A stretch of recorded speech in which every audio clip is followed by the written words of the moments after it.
Hoy comenzamos un capítulo nuevo. Dio la impresión de que Juan solo tenía 15, de que ahí terminábamos. No, vamos al capítulo 16 de Juan. Finalmente llegamos a él. No podemos perder la línea de lo que viene sucediendo. El Señor Jesús viene diciendo algunas cosas sobre la manera en que el mundo habría de rechazar a los discípulos. El mundo habría de rechazar a los ministros del Señor. Y en ese contexto la dejamos y en ese contexto la tomamos para continuar del versículo 1 en adelante. ¿Les parece? Gloria a Dios. Bueno, bienvenidos a Capilla del Rey. Gracias por llegar. Qué fin de semana extraordinario tuvimos, ¿no les parece? Tremendo fue, tremendo. Gloria a Dios. Dios nos bendijo, nos edificó. ¿De qué forma tan extraordinaria? Y aprovecho este momento para saludar igualmente a todos aquellos que están participando del estudio bíblico a través de las redes sociales. Un abrazo grande en el Señor. Vamos al capítulo 16. Leemos algunos versículos y luego trabajamos con ellos uno a uno. Estas cosas os he hablado para que no tengáis tropiezo. Claro está. Ya arrancando el capítulo 16, nosotros tenemos que entender de qué son estas cosas de las que él ha hablado. Y lo que ha estado hablando desde el versículo 18, creo que fue en adelante, sí, 18, hasta el final del capítulo 15, es de la persecución que van a tener. ¿Sí? Así es que, en ese contexto, estas cosas os he hablado para que no tengáis tropiezo. Os expulsarán de las sinagogas. Y aún viene la hora cuando cualquiera que os mate pensará que rinde servicio a Dios. ¿Quién tiene ganas de seguir en el ministerio? Y harán esto porque no conocen al Padre ni a mí. Mas os he dicho estas cosas para que cuando llegue la hora os acordéis de que ya os lo había dicho. Esto no os lo dije al principio porque yo estaba con vosotros, pero ahora voy al que me envió y ninguno de vosotros me preguntará, ¿a dónde vas? Antes, porque os he dicho estas cosas, tristeza ha llenado vuestro corazón. Cuando menos quiero que intentemos llegar hasta ahí. Lo que ha sucedido aquí es que simplemente Jesús está siendo absolutamente claro. Jesús es transparente. Nosotros intentamos disimular cuando vienen episodios malos, negativos. Nosotros queremos disimular un poco. No va a ser tan malo. No va a ser tan difícil. Pero Jesús no. Jesús es claro, transparente como el agua. Sus discípulos no podrían quejarse de que el Señor los engañó. Me dijiste que va a haber mucha alegría, pero no me mencionaste las pruebas, el dolor y las lágrimas. Es difícil creer que un ministerio que niega el sufrimiento y que niega el dolor, de alguna forma se sienta apoyado por Jesús, porque Jesús hace claro que tiene una teología del sufrimiento y del dolor y que no está dispuesto a negar eso. Y que dolor y sufrimiento es parte de nuestra experiencia cristiana y Jesús no está dispuesto a negar eso, y que hay un costo a pagar al desarrollar la comisión que Él nos está entregando. Hay unas consecuencias y no todas las consecuencias son positivas, no todas las consecuencias son agradables. Dentro de lo que va a suceder en nuestra experiencia cristiana, hay cosas que no serán agradables. ¿A quién le resulta agradable que a uno de nuestros jóvenes frente a nosotros como Esteban lo apedreen hasta morir por predicar? Y la gente pregunta, ¿y dónde estaba Dios? Donde siempre. No se fue, no se escondió. Allí estaba el Señor. Y Esteban lo vio claramente y percibió su presencia y murió honrando a Dios y gozoso por ser tenido en cuenta por digno de sufrir por el Señor. Así es que Esteban no muere con amargura, todo lo contrario. Amén. El encargo de predicar el evangelio, eso que llamamos la gran comisión, pues tiene consecuencias cuando la aceptamos.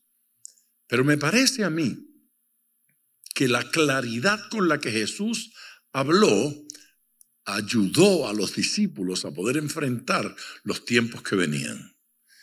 La manera en que hoy se hace el planteamiento a veces da la impresión de que todo creyente va a estar absolutamente rodeado por una cerca, por un muro de protección y nada negativo le va a suceder.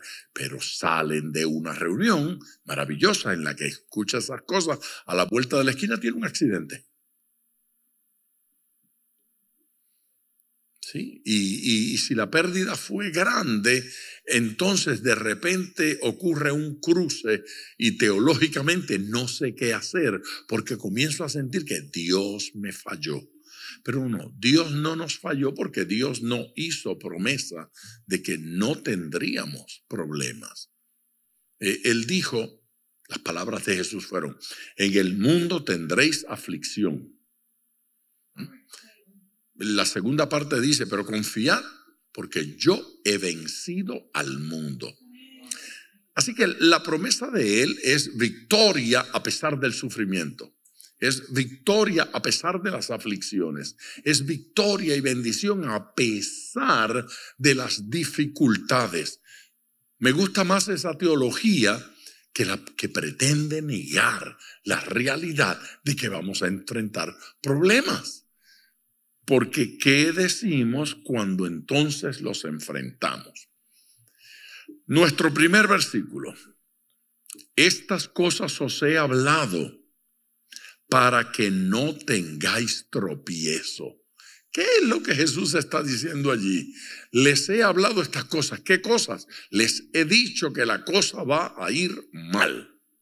Les he dicho que va a haber persecución, les he dicho, y ahora va a dar detalles, va a especificar qué significa esto y va a resumir, a condensar en un par de expresiones qué fue lo que dijo. Pero estas cosas que les he dicho, estas cosas que les he hablado, este tono negativo, esta confesión de que en efecto ustedes van a ser perseguidos, y que el mundo los va a rechazar y los va a rechazar como me rechazaron a mí y los va a rechazar porque me rechazaron a mí. Y de la misma manera que yo estoy dispuesto a dar la vida por ustedes, espero que ustedes estén dispuestos a darla por mí. Amén. Es interesante ver el final histórico de cada uno de los apóstoles y no hubo ni siquiera uno que fuese librado del sufrimiento. Todos tuvieron que sufrir, todos la pasaron difícil. El apóstol Pablo justifica y hace defensa de su apostolado y diciendo que lleva en el cuerpo las marcas de su apostolado. Y eso de que lleva en el cuerpo las marcas de su apostolado no son medallitas de reconocimiento, trofeos que le dieron en algún momento. Él está hablando de los latigazos, de las marcas que dejaron los palos. Él está hablando de los naufragios, él está hablando de las cárceles, él está hablando del cepo. El apóstol no estaba hablando allí de los diplomas universitarios que había recibido o del seminario teológico. La marca de su apostolado no fue el doctorado en teología. No fue eso. No fue la graduación, ni siquiera la ordenación. Las marcas de su apostolado fue sufrimiento. Yo sufrí este proceso y permanecí fiel al Señor. Y de esa manera justifica ser apóstol. La gran pregunta es, si le decimos a un ministro moderno de hoy, no es que yo sea muy moderno, pero un poquito después de Pablo, un ministro de esta época, si le dijeran, para su ordenación apostólica se requiere cuando menos 3 cárceles, 2 naufragios, ser apaleado en una ocasión y 2 latigados y haber pasado hambre, y entonces será reconocido su ministerio. ¿Cuántos deciden llenar los requisitos? Yo no le estoy preguntando a usted si usted está dispuesto a ser golpeado y paleado. Mire, escúcheme bien. Antes de que diga, pastor, yo estoy dispuesto a ir a la cárcel, yo estoy dispuesto a pasar hambre, yo estoy dispuesto a recibir palos, yo estoy dispuesto a los latigazos. Antes de que se ofrezca voluntariamente, no sea que por ahí hay un ángel que le esté viendo y le tome nota de que, mira que... Antes de que diga eso, dése una revisadita y piense cuándo fue la última vez que una mala noticia le hizo entrar en crisis. Para que nos dejemos de cuento chino. Uno tiene que pensar, ¿cuándo fue la última vez que yo iba subiendo por ese pasillo, ¿sí? Y cuando iba a mitad de camino, una señora salió delante de mí, tropezó conmigo, yo le di a la esquina de la silla esa de metal y me hice un huequito aquí en la rodilla.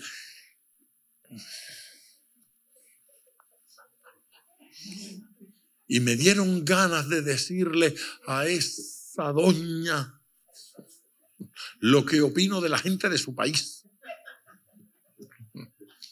Pasan esas cosas, lo hemos visto, sí, constantemente. Entonces, a ver, ¿cómo es?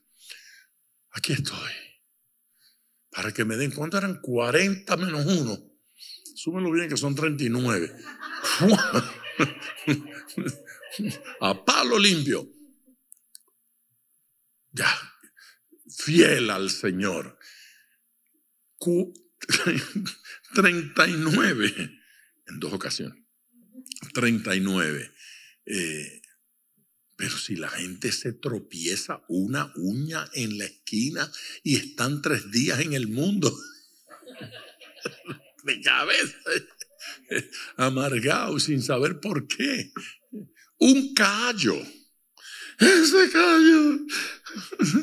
¿Y dónde está Dios cuando yo lo necesito en mi dedo meñique? Una esquinita y estamos así de repente más consagrados que Pablo, el apóstol. Yo no sé, yo creo que nosotros tenemos que mirar esto con cuidado, porque estas cosas son las que Jesús dijo en esos versículos, y todas son negativas, todas duelen, amén. Y luego utiliza la palabra tropiezo, y fíjese, la idea es clara. Estas cosas os he hablado en español, se los advertí, Se lo dije temprano, no los engañé. La idea es para que no tengan, claro, Reina Valera lo tradujo más elegante, para que no tengáis tropiezo, para que no tropiecen.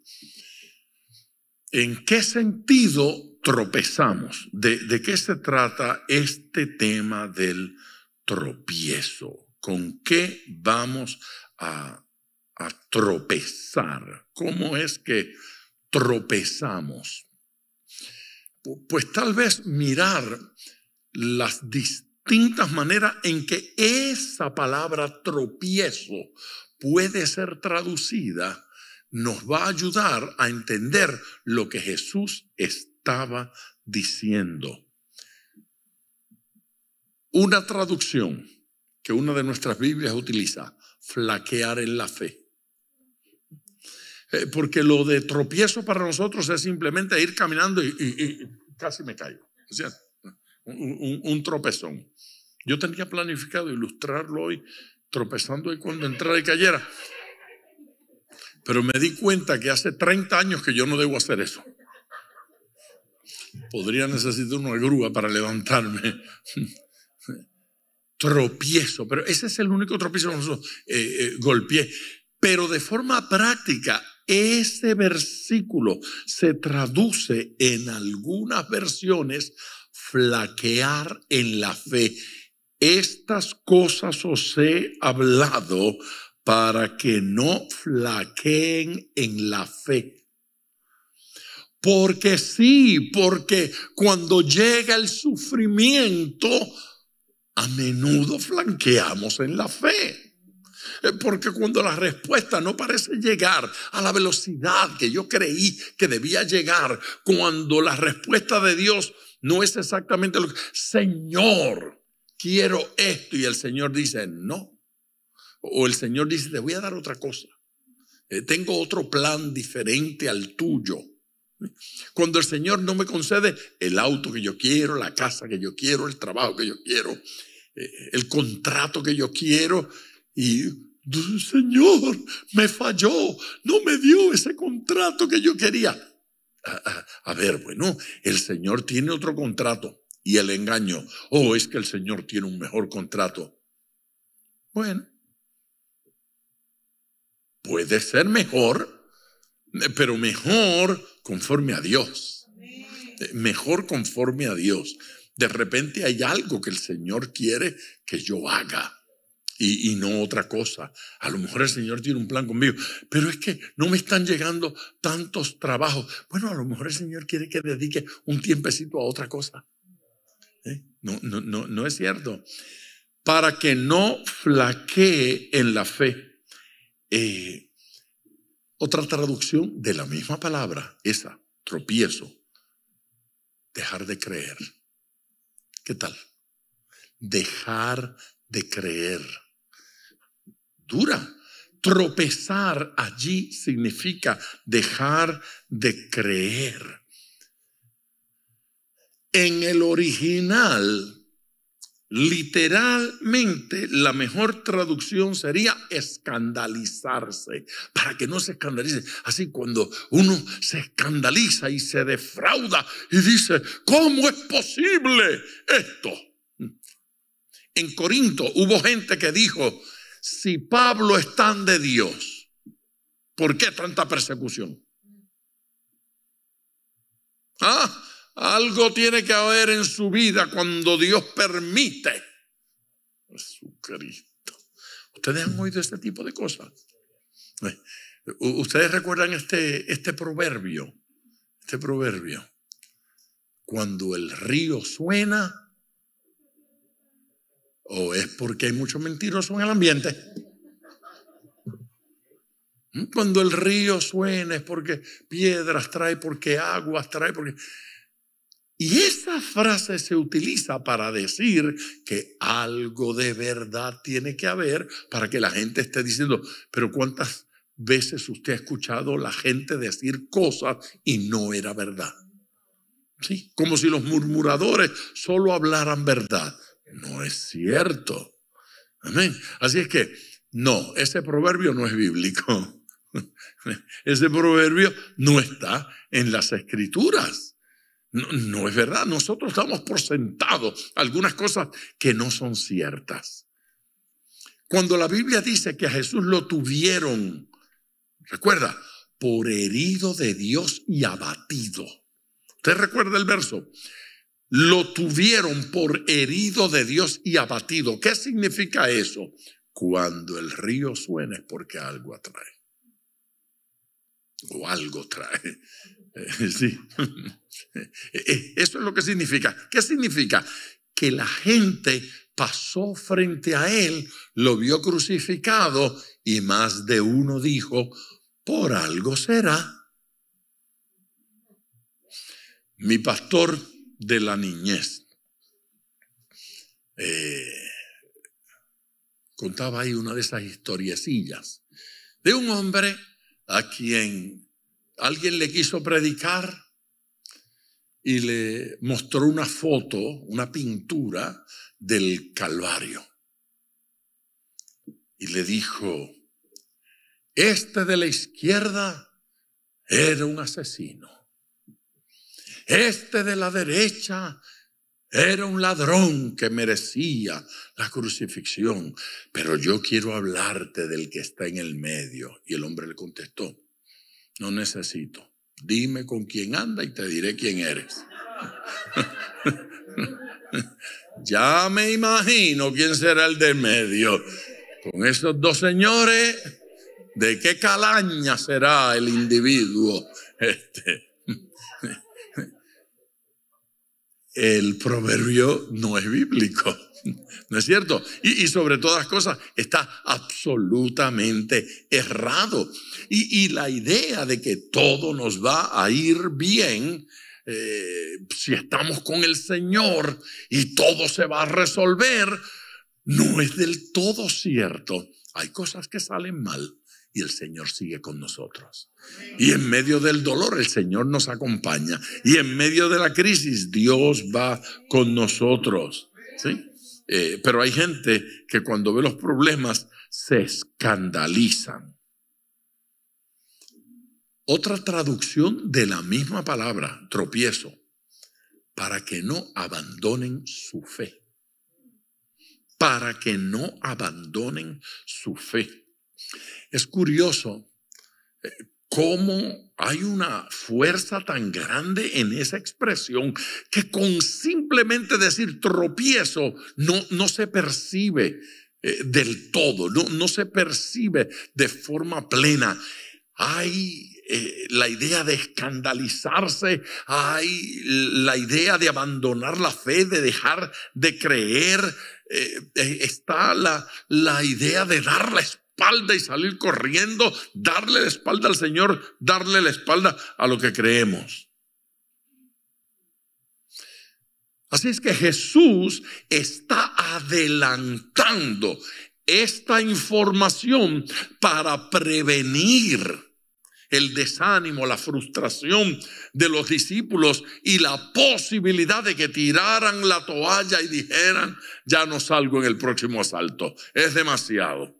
He perdido los últimos 8 asaltos, no hay manera de ganar esta pelea. Pero el Señor quiere que sigan allí y que sigan adelante. Porque lo que está garantizado no es la ausencia de sufrimiento, lo que está garantizado es la victoria. El Señor nos ha garantizado que va a estar con nosotros hasta el fin y que saldremos victoriosos de la experiencia, saldremos edificados de la experiencia. Por favor, dele gloria al Señor. Jesús estaba con estas declaraciones eliminando el elemento sorpresa. Ese elemento sorpresa es muy frustrante para nosotros. No me lo esperaba. ¿Han oído eso? Yo no me esperaba eso. Bueno, los discípulos sí se lo esperaban, porque Jesús se lo advirtió. Salimos a visitar. Y de repente la casa donde tocamos la puerta para predicar nos insultan. Nos tiran una cubeta de agua encima. Nos sueltan el perro para que nos corra. Y entonces, ay, pastor, yo no me esperaba esto. Los discípulos sí, porque Jesús se los advirtió. Pero si el pastor no se los advierte, entonces uno va creyendo que todo el mundo me va a abrir las puertas y me va a recibir con cariño. Pero a Jesús no lo recibieron con cariño en todas partes. En algunos lugares sí, pero en otros no. Eso está claro para nosotros.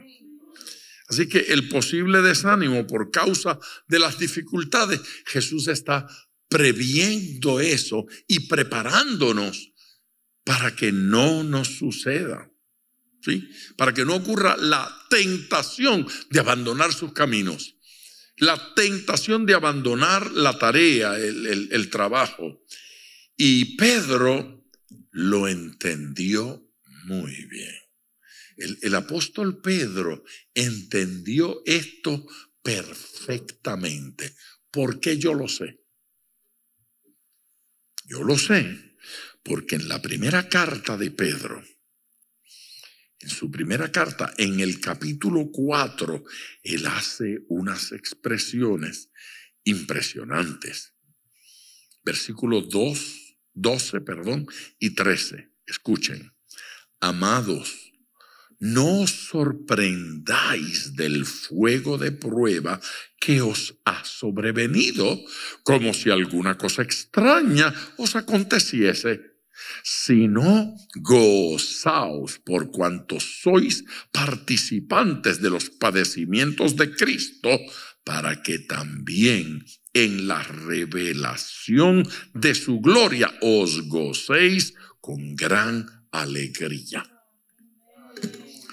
Pedro lo entendió bien y ahora le está diciendo a los hermanos y a los otros, a los que a lo mejor no conocieron a Jesús antes, ahora lo están conociendo a través de él, y él le está diciendo: no se sorprendan. Ya el Señor a mí me lo advirtió que no me sorprendiera. Ustedes tampoco se sorprendan, sino gócense en este sufrimiento para que también se gocen en su gloria.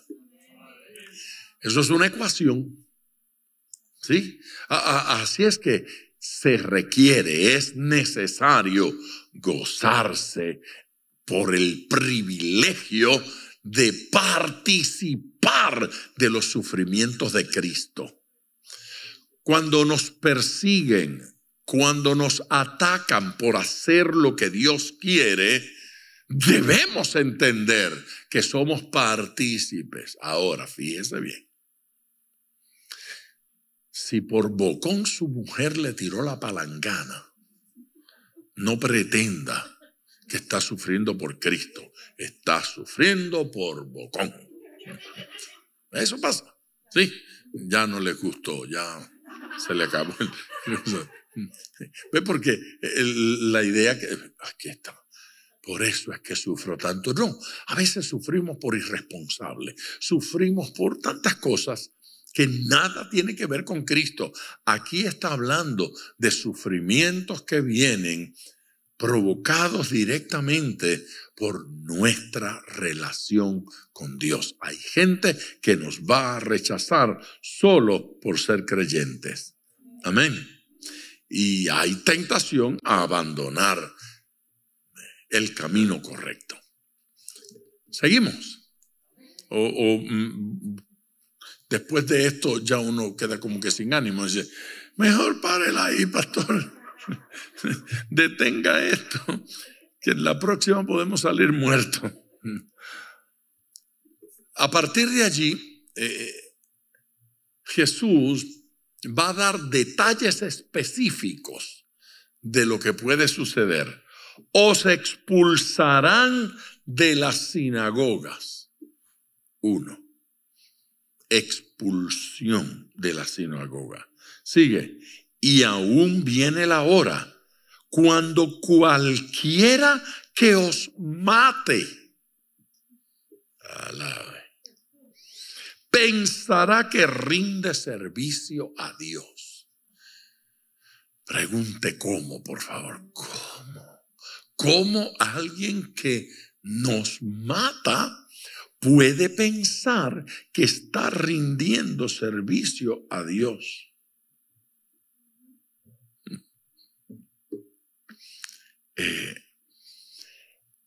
Cuando dice, os expulsarán de las sinagogas, eso hay que entenderlo bien. Él está hablando de dos tipos de censuras, o de dos tipos de consecuencias. La primera, la censura religiosa, y los discípulos la experimentaron inmediatamente. Fueron azotados como los que rechazan la ley.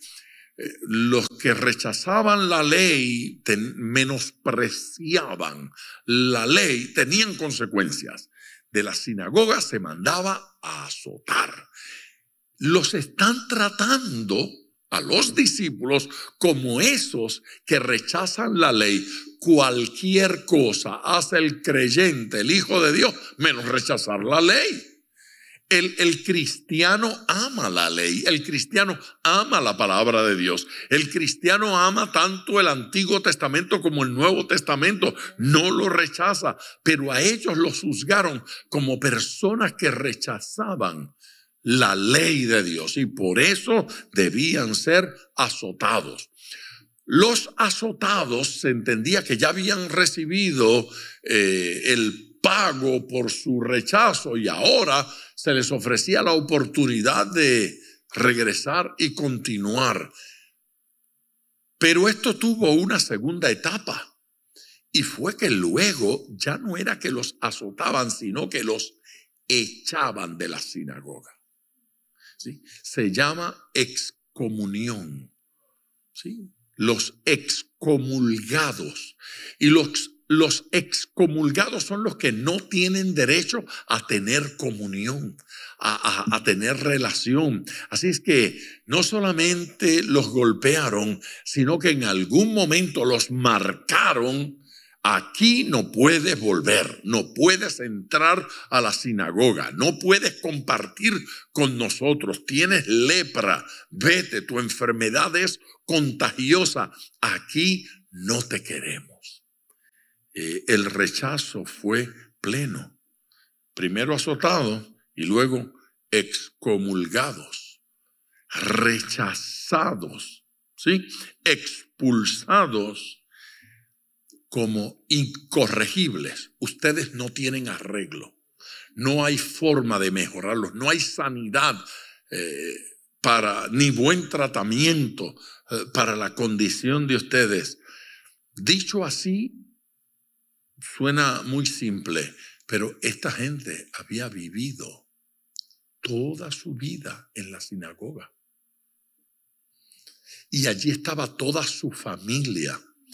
Ahora, déjeme mencionar un par de cosas que sucedía cuando usted era expulsado de la sinagoga. Cuando usted era expulsado de la sinagoga, era algo así como perder hasta la identidad. Le iba a causar problemas con su familia. Era algo así como perder la ciudadanía. Ahora usted estaba medio ilegal en el país. Y observe cuán real es lo que le estoy diciendo. Perdía el permiso de trabajo. ¿Usted me oyó? Por ser cristiano se perdía el derecho de trabajo. No podía trabajar. Se perdía la relación con la familia, incluyendo el ser sepultado en el lugar donde se sepultaba a su familia. Así es que perdía el derecho al cementerio. Ya no solo no podía venir a la reunión, sino que no podía, estaba aislado de la sociedad. Eso de la persecución cristiana en esos días fue fuerte. Eso compara con lo que ha sucedido en algunos países donde hay gobiernos dictatoriales y la iglesia y los cristianos se declaran cosa ilegal. Así es que fue lo más parecido a eso. Se perdían todos los derechos. Dígame, todavía, ¿cuántas personas hoy estaríamos o no dispuestos a aceptar semejante persecución? La censura se extendía a lo civil, a lo social, a lo familiar, a extremos increíbles. No conforme con expulsarlos, se daba carta.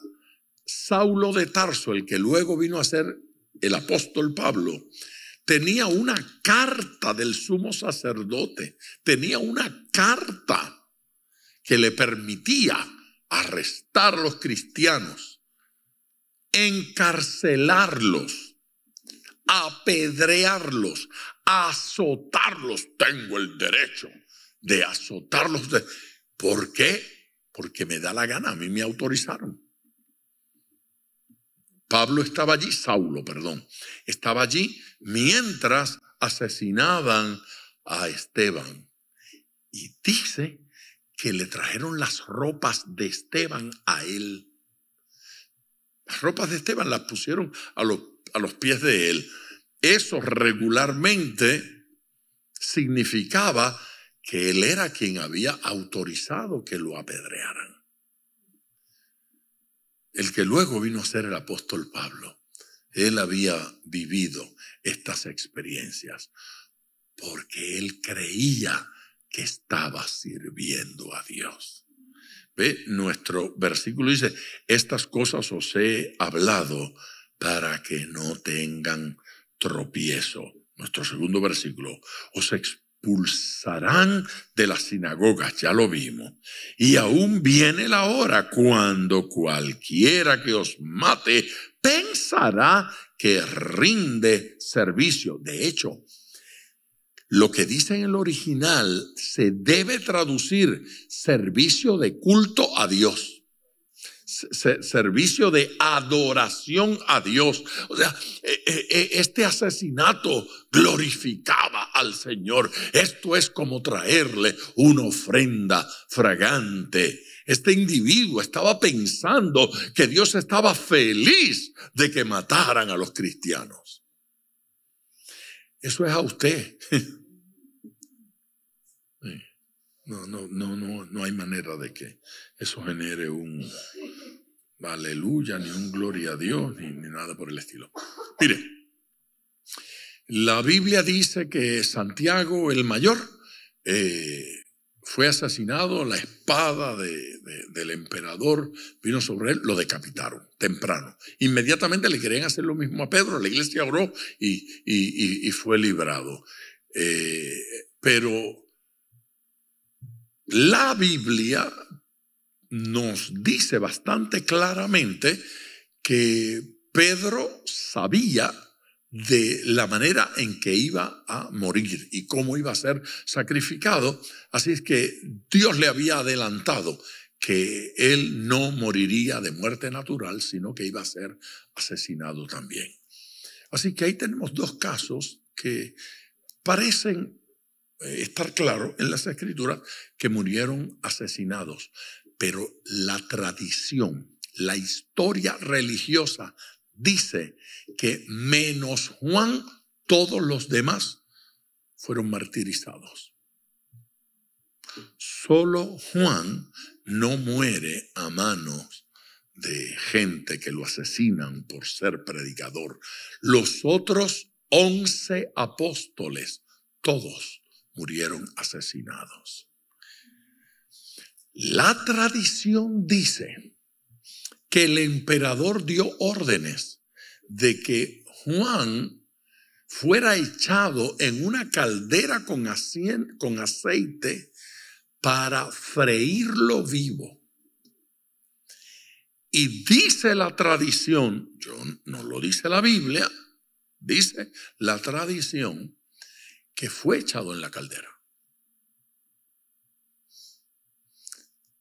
Y lo que dicen los escritos de aquella época, usted lo puede creer o no creer, y con eso no será salvo ni condenado. Pero lo que dicen los escritos de aquella época es que salió sano y robusto del aceite. Y que el escándalo fue peor que el de Daniel allá en... el escándalo porque el anciano salió, dice, sano y robusto. Eso es lo que dice el documento ese histórico. Salió sano y robusto. De hecho, no dice sano y robusto. Dice más sano y robusto que cuando lo echaron. Más sano y robusto que cuando lo echaron. O sea, echaron al viejito y salió, aleluya. Bueno,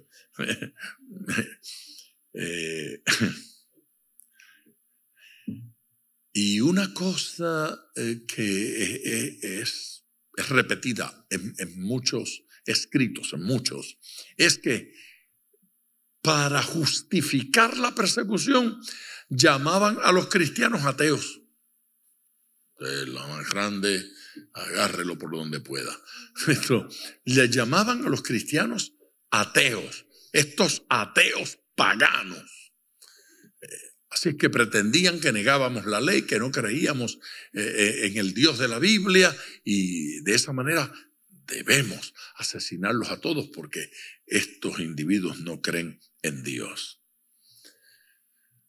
Miren, que los paganos, que las falsas religiones, incluso que los judíos persigan a la iglesia, así como que uno lo puede entender, que sean enemigos de la iglesia. ¿Usted sabe dónde la historia se pone más dolorosa todavía?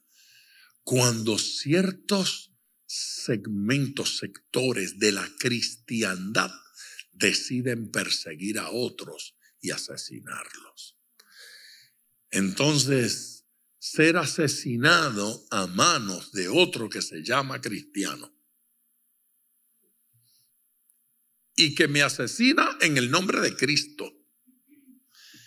Sí, la iglesia tiene unos capítulos oscuros y negros que nos deben avergonzar, porque sucedieron esas cosas. Así de seca llega a ser la religión institucional cuando pierde la relación vital con Cristo. Cuando nuestra capacidad ministerial y autoridad ministerial no viene de nuestra relación con Dios y nuestra experiencia en Cristo, sino de mi doctorado y de mi maestría y de mis títulos. Y no hay relación con Dios. Y la iglesia vivió esa experiencia. Nuestro próximo versículo, por favor, dice: y harán esto porque no conocen al Padre ni a mí. Usted tiene que preguntarse, ¿pero por qué un judío va a hacer eso? ¿Pero por qué un pagano va a hacer eso? Y también se tiene que preguntar, ¿por qué uno que se llama cristiano va a hacer eso? ¿Por qué? ¿Por qué tenemos gente que practica una religión cristiana, pero su conducta es pecaminosa? Y Jesucristo dice, esto lo hacen porque no conocen a mi Padre y tampoco me conocen a mí. Jesús explica la razón para esta persecución a muerte. ¿Cuál es la razón? No conocen al Padre. Pero se llaman judíos, no conocen al Padre. Pero se llaman cristianos, no me conocen a mí. Ni lo uno ni lo otro. Estos criminales profesan conocer a Dios, pero no lo conocen. Profesan religión, pero no la viven. ¿Sí? Su conducta evidencia que no conocen a Dios, que no conocen al Señor, que no conocen el carácter de Dios y que no se han contagiado con ese carácter de Dios, con ese carácter del Señor. Dicen que conocen a Dios, pero no conocen el carácter ni la naturaleza divina. Si conocieran el carácter y la naturaleza de Dios, el carácter y la naturaleza de Jesús, entonces no harían esas cosas, porque sabrían que Dios no está en esos procesos. Usted debe decir amén. ¿Sí? Amén. Hay una historia del apóstol Pablo. A ver, ¿cómo digo esto sin dar un palo? Difícil. Esto merece un golpe.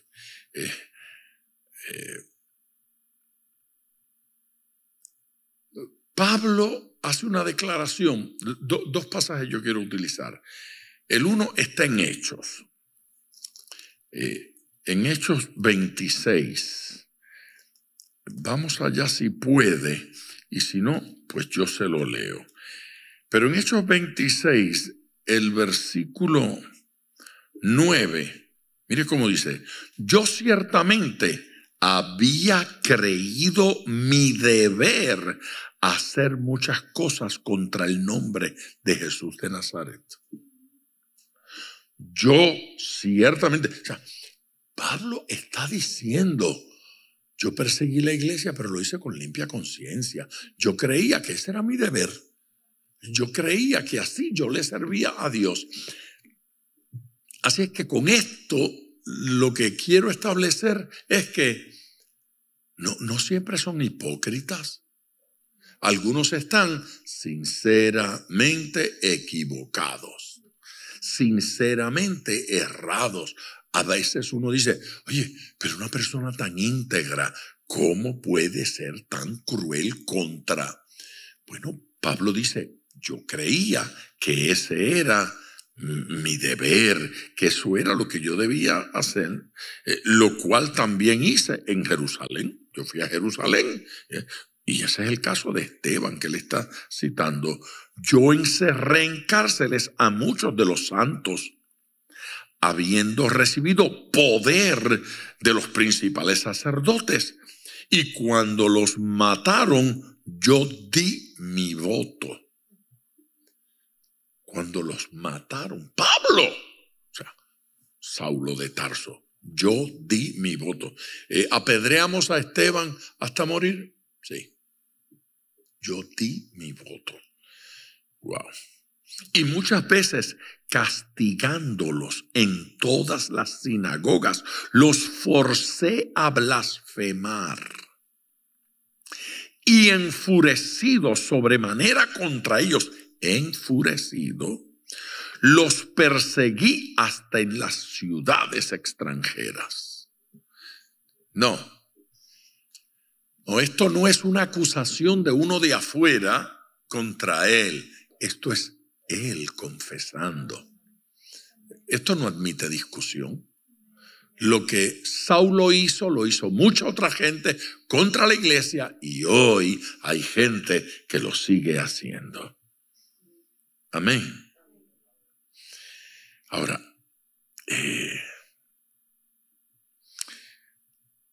vamos a Romanos capítulo 10. Mire, yo sé, nadie me lo tiene que recordar, yo sé que me fui de Juan. Yo sé que dejé a Juan por allá. Pero nosotros debemos entender esto. Y nosotros debemos ver. Es tan fácil simplemente decir persecución, pero ahí está Pablo confesando cómo lo hizo. ¿No les parece importante que veamos por qué hacen eso? Allí está Pablo, nos está diciendo por qué él lo hacía y él lo hizo. Ahora, en este capítulo 10, aquí ocurre algo que me parece digno de ser leído. Yo quiero leer el versículo 2, pero leo desde el 1. Hermanos, ciertamente el anhelo de mi corazón y mi oración a Dios por Israel es para salvación. Mi deseo, mi anhelo y mi oración por Israel es para salvación. Yo quiero que los judíos se salven. Dice, porque yo les doy testimonio de que tienen celo de Dios. Oigan, pero no conforme a ciencia. Tienen celo de Dios, pero no conforme a ciencia. Es decir, esa gente ama, tienen celo, quieren que las cosas se hagan bien, tienen celo, pero no conforme a sabiduría, no conforme a revelación, no conforme a la palabra, no conforme a lo que Dios dice. Pablo está diciendo que se puede tener un deseo tremendo de hacer la voluntad de Dios y andar desviado haciendo cosas que no es lo que Dios está diciendo. No conforme a ciencia.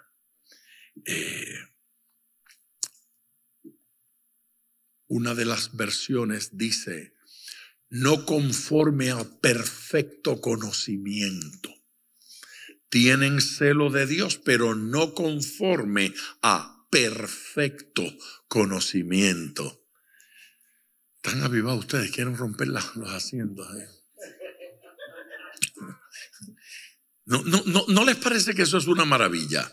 Ver cómo un religioso puede estar haciendo barbaridades, pero creyendo que así es. Los de ustedes que vivieron hace un par de generaciones, una generación atrás, los castigos aún dentro de las iglesias cristianas por cosas que hoy a nadie las tomaría en cuenta, por el color de una camisa, ¿sí? Por un bigote que está más largo de lo que debe, 6 meses de disciplina hasta que coja vergüenza y se afeite como debe, desde el púlpito, desde el púlpito. Y uno dice, ok. ¿Y qué hacía uno? ¿Se iba a hablar mal del pastor? No. ¿Sabe lo que uno hacía? Iba corriendo a cortarse, a afeitarse y a arreglar lo que fuera. Ok. El celo, bueno o malo, es dependiendo de hacia dónde se dirige ese celo. Ese celo, esa pasión por hacer cosas, ¿es bueno o es malo? No es bueno ni es malo, es neutro. Si lo dirijo hacia la voluntad del Señor, hacia la perfecta declaración bíblica, es buenísimo. Si lo desoriento y voy en otra dirección, es malísimo. ¿Es bueno ser tan apasionado? Pues depende de con qué usted es apasionado, ¿sí? Hay que apasionarse por las cosas correctas. Amén. Hay celo mal encausado. Preste atención. Pero las autoridades delegadas siguen siéndolo. ¿Usted me oyó?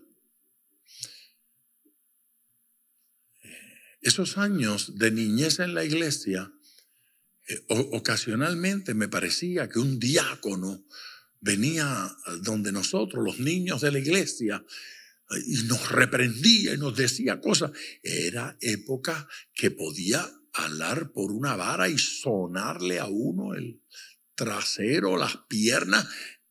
Y yo no podía ir corriendo donde mi mamá a decirle que el diácono me pegó. Porque si yo le decía eso, me agarraba y me llevaba. Por algo te habrá pegado. Y aquí le va la otra. ¿Qué va? Esa segunda me la economizo yo. Aquí no ha pasado nada. Ven acá. ¿Qué te pasó a ti con el diácono Abimael? Nada. Él me quiere tanto. Ese viejo es un amor. Una cosa, me abrazó y me besó. Si yo le decía a mi mamá que el diácono Abimael me había dado una nalgada, ay hermano, 70 veces 7 es poco comparado con lo que ella me hubiese hecho. Eso está claro. Abimael no perdía la autoridad, aunque fuese injusto en lo que estaba haciendo. Él seguía siendo diácono. Y lo seguíamos viendo como autoridad. Y usted dice, pero eso no tiene sentido. Vamos a ver si tiene sentido. En Hechos 23, que esto es una belleza. Pero aquí hay uno de esos pasajes que yo creo que a propósito o cobardemente nos alejamos de él. Yo les voy a señalar cuál es el versículo que yo quiero que veamos, pero voy a leer el capítulo 23 desde el versículo 1. Pero por favor síganme para que veamos esto. Entonces Pablo, mirando fijamente al concilio, dijo, Pablo está siendo arrestado injustamente. Diga conmigo, injustamente. Digo, eso es para que diga algo, porque como están tan callados, injustamente. Pablo ha sido arrestado injustamente. Entonces, está ahí el concilio, los líderes, los miembros del Sanedrín, los que vienen a juzgar. Escuche bien. Dice, habló Pablo, varones hermanos, yo con toda buena conciencia he vivido delante de Dios hasta el día de hoy. Pablo está diciendo, a mí me están acusando de algo injusto, porque yo de buena conciencia, él está diciendo, con la Biblia en la mano, en el corazón y en mi experiencia, yo he vivido hasta hoy. Pablo está reclamando que él vive rectamente, que vive conforme a la palabra de Dios y que este arresto es injusto y hasta cierto punto ilegal. Pero él no trata de escaparse porque ellos tienen autoridad para arrestarme. Cuando Jesús se presenta delante de Poncio Pilato, él le dice, yo tengo autoridad para soltarte.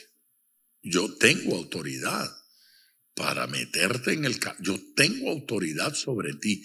Jesús no dice que Pilatos no tiene autoridad. Todo lo contrario, le dice que la autoridad que tiene es de Dios. ¿Cómo es? Eso es lo que Jesús dijo. Ninguna autoridad tendría si no te hubiese sido dado de mi Padre. Pilato, el juez, Jesús, acusado, arrestado injustamente, trata a Pilato como juez y le dice que en efecto tienes autoridad porque Dios te la ha dado. Dicho sea de paso, es mi papá. Pero a nosotros nos encanta decir, lo que Jesús le dijo fue, mi Padre te ha dado esa autoridad. Pues sí, eso fue lo que dijo, pero dijo que le dio la autoridad. Así que está diciendo que tiene la autoridad. Tú puedes mandarme a matar y tú puedes soltarme. Tú puedes declararme culpable y tú puedes declararme inocente. ¿No le parece extraordinario que Jesús honre la autoridad de esa manera? Pero daría la impresión de que algunos cristianos creen que no, que Jesús lo que tenía que decirle a Pilato es, cállate la boca, tú eres juez, pero yo soy más juez que tú. ¿No es cierto? Pero eso no es lo que Jesús hace. El Rey de Reyes, el Señor de los señores, el Creador del universo, el Dios Todopoderoso. Es verdad, tú tienes autoridad sobre mí porque mi Padre te la dio. Estás autorizado a matarme. Estás autorizado a apresarme. Estás autorizado. ¿Por qué hemos permitido que nuestra vida personal y nuestra sociedad irrespeten la autoridad. Las civiles, sociales, religiosas, espirituales, no parecen tener ninguna autoridad. Bueno, pastor, eso dice usted, pero tranquilo que yo voy por otro lado. Versículo 2. El sumo sacerdote Ananías, ¿lo recuerda? Este es Ananías. El sumo sacerdote Ananías ordenó entonces a los que estaban junto a él que le golpeasen la boca al apóstol Pablo. El sumo sacerdote dijo: denle un tapaboca para que se calle. ¡Pam! No lo dice ahí, pero el próximo versículo debe decir: y con la bemba hinchada. Óigame, un tapaboca. Ahora, dígame cómo reacciona usted cuando injustamente el guardia le da un boleto, lo manda a parar. ¿Sí?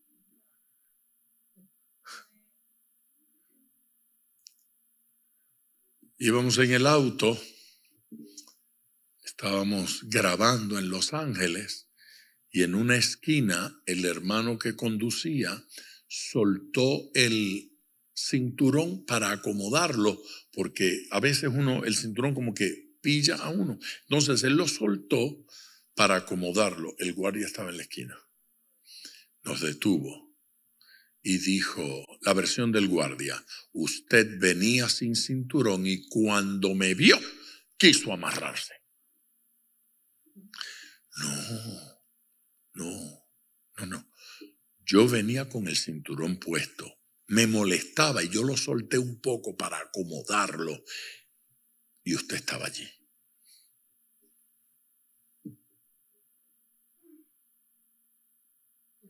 Me miró y yo le dije: recibe el ticket que hay que pagarlo. Olvídese de la historia esta, que lo que él vio fue lo que vio y no hay quien lo convenza de otra cosa. Pastor, tranquilo que yo se lo pago. No hay nada más que hacer. Él es la autoridad y le va a dar el boleto. Páguelo y punto. ¿Sí? Fue una bofeta lo que le dieron a este. ¿A usted nunca le han dado una bofeta? Entonces Pablo le dijo, ya se dio, o sea, con la bemba. Pablo dijo: Dios te golpeará a ti, pared blanqueada. Eso de pared blanqueada, Pablo está tomando las palabras de Jesús cuando llama a los religiosos hipócritas, ¿sí? Los llama sepulcros blanqueados, por fuera muy limpiecitos, por dentro gusano y podredumbre. Pero Pablo y Jesús no son la misma persona. Y aquí Ananías dice: denle una bofetada para que se calle. Y Pablo le dice a Ananías, al sumo sacerdote: Dios te golpeará a ti, pared blanqueada.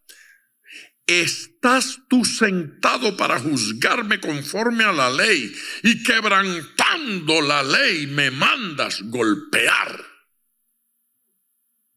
Todo lo que dijo es verdad. Todo lo que dijo es cierto.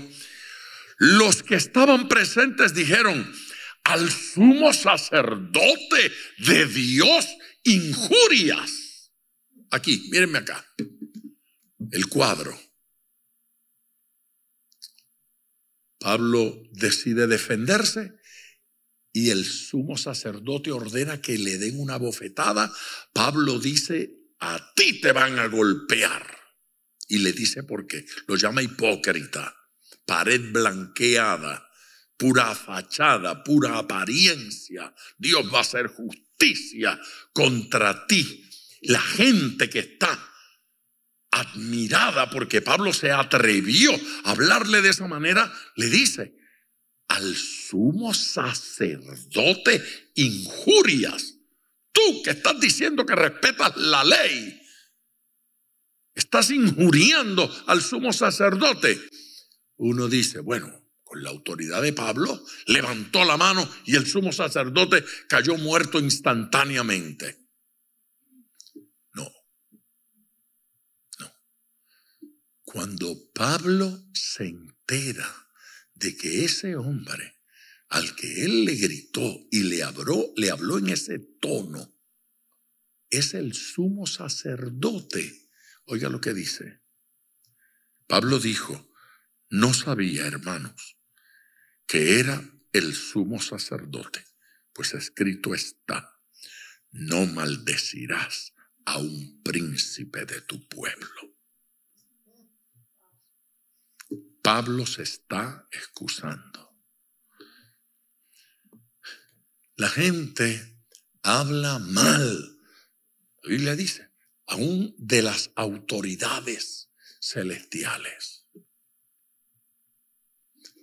Aún de los seres espirituales, se burlan, insultan, gritan, dicen, sin conocer lo que están haciendo. Es una locura irrespetar la autoridad puesta por Dios, puesta por el Señor. Y esta autoridad está errada. Esta autoridad está equivocada.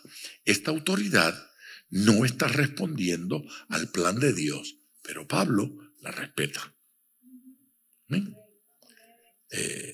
Ni Jesús ni Pablo irrespetaron la autoridad. Eso debe enseñarnos algo. No negaron esa autoridad delegada por Dios. No la negaron. Aunque estaba equivocada, respetaron, honraron, trataron con respeto esa autoridad. Nosotros estamos en una época donde los hijos le gritan a los padres y los insultan. Los insultan. No, la Biblia dice que cuando usted maldice a su padre o a su madre, acarrea maldición sobre usted. Hay que honrar padre y madre. Versículo 4. Mas os he dicho estas cosas para que cuando llegue la hora os acordéis de que ya os lo había dicho. ¿Sí? Ese os acordéis. ¿Qué me dice? Que en tiempo de crisis es vital recordar lo que Jesús había dicho. Cuando tengo crisis, cuando estoy en problema, ¿qué debo hacer? Recordar la palabra de Dios. Hay que recordar lo que dijo el Señor. No fue sorpresa para ellos. Mire, cuando usted recuerda la palabra de Dios, ¿sabe lo que sucede? Que en lugar de verlo como una sorpresa, lo ve como cumplimiento profético. Cuando arrestaron a Pedro, desde acá adentro decía, esto fue lo que dijo el Señor que iba a suceder. Cumplimiento profético. En lugar de ver una desgracia, siente que la palabra se está cumpliendo en mí. Pero cuando a nosotros nos ocurre persecución, descontextualizamos. Nos olvidamos de lo que dijo Dios y entramos en lo que nos da la gana. Sí. Jesús dice entonces, esto no os lo dije al principio porque yo estaba con vosotros.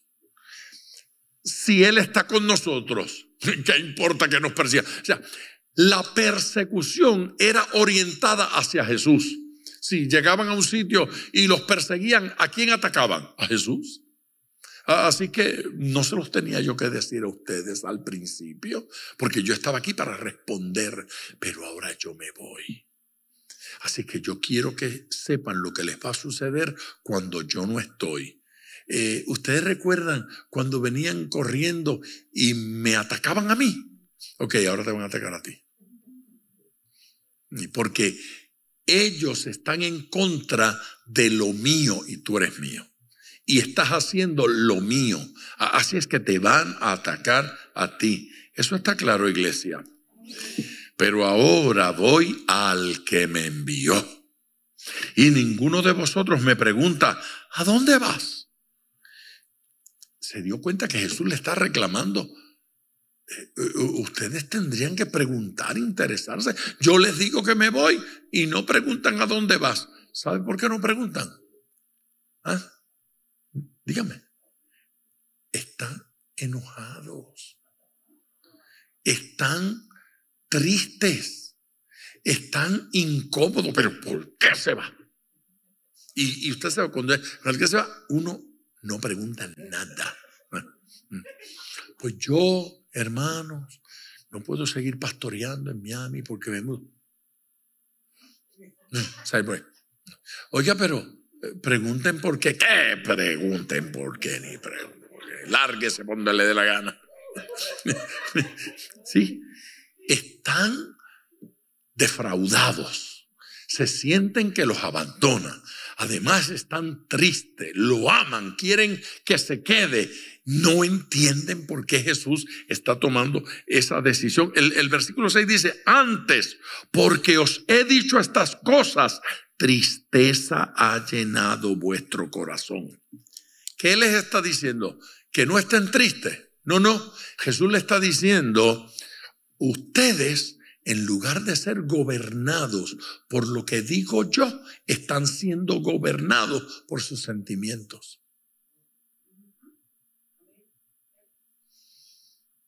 No es que no se entristecieran, pero ellos se dejaron gobernar por la tristeza. Hay cosas que nos incomodan, pero no nos pueden gobernar. Hay cosas que nos defraudan, pero no nos podemos dejar gobernar. Terminamos diciendo lo que no debemos decir y haciendo lo que no debemos hacer. Jesús se muestra preocupado por esa tristeza extrema que embargaba a los discípulos. Ellos muestran desánimo por la partida de Jesús. El Señor se está yendo y ellos están sumamente tristes. En lugar de alegrarse por la exaltación que Jesús va a recibir. Porque Jesús está diciendo, yo vuelvo al Padre.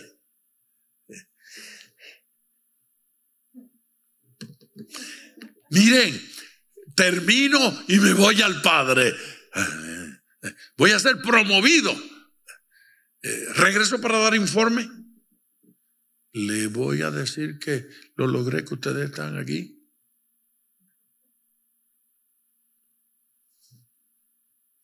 Están defraudados.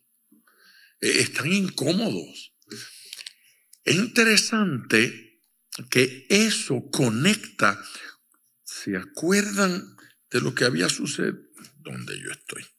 Estoy en el Antiguo Testamento, con razón no leí igual el versículo. En el capítulo 14, el versículo, lo encuentro primero y se los leo después. 26.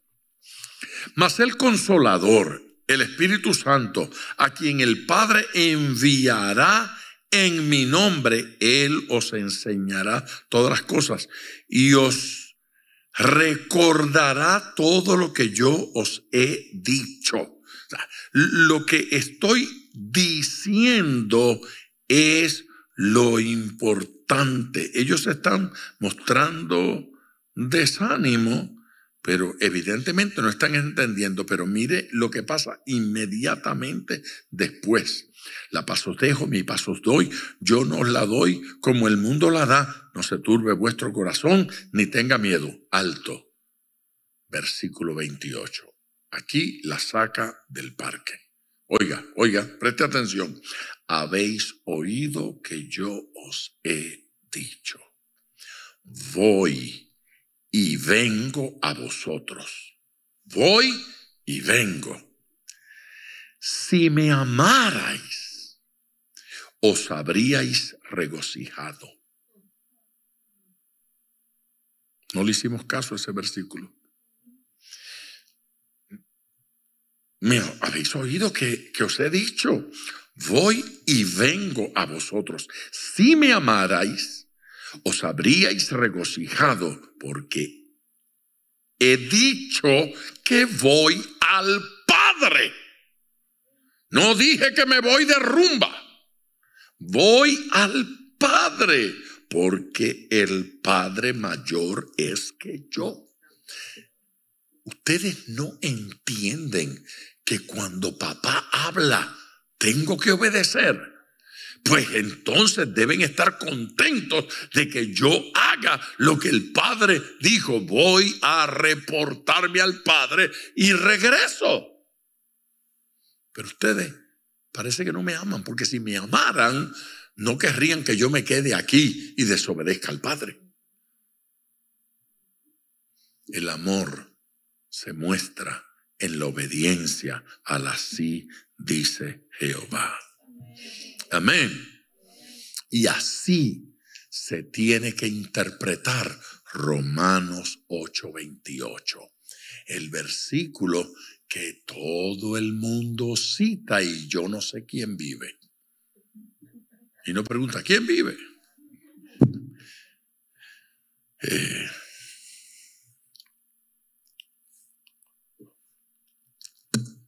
El versículo que dice que las cosas obran a bien a aquellos que aman al Señor. Todas las cosas. Esto no se puede interpretar de otra manera. Amar allí es amar la voluntad de Dios. Es amar el así dice el Señor. Es amar el plan y el propósito de Dios. Y amarlo a Él es eso. Y al que ama así, todo obra para bien. Me voy.